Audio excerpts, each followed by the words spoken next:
Okay. ఇది నేను తలకి పెట్టుకునే కర్డ్ తలకి పెట్టినదండి. ప్రతి సాటర్డే కానీ వీక్‌లో 2 డేస్ పెట్టుకుంటాను. దీనివల్ల ఏంటంటే మన బాడీలో ఉన్న హీట్ అనేది రెడ్యూస్ అవుతది. ఇంకోటి ఏంటి అంటే దీంట్లో నేను ఫెనుగ్రిక్ సీడ్స్ పౌడర్, అలాగే కర్డ్, అలాగే పారాషూట్ ఆయిల్, అలాగే విటమిన్ ఈ టాబ్లెట్ ఆ లిక్విడ్ ఎత్తి బాగా కలిపాను. ఒక 30 మినిట్స్ సెట్ చేసుకొని ఇప్పుడు హెయిర్కి అప్లై చేసుకోవడమేనండి. దీనివల్ల నాకు మంచి ప్రయోజనాలు కనిపించినాయి. మీరు కూడా ట్రై చేయాలనుకుంటే ట్రై చేయొచ్చు.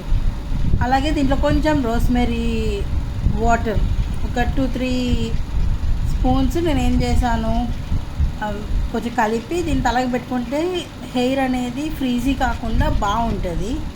సో మనకి కండిషనర్, షాంపూ ఇదేం అవసరం లేదు. న్యాచురల్గానే మనకు చాలా బాగా వర్క్ అవుతుందండి. కావాలంటే ట్రై చేయండి. అలాగే నా ఛానల్ని లైక్ చేయండి, షేర్ చేయండి, సబ్స్క్రైబ్ చేయండి. Please do like, share and subscribe to my YouTube channel. Thank you.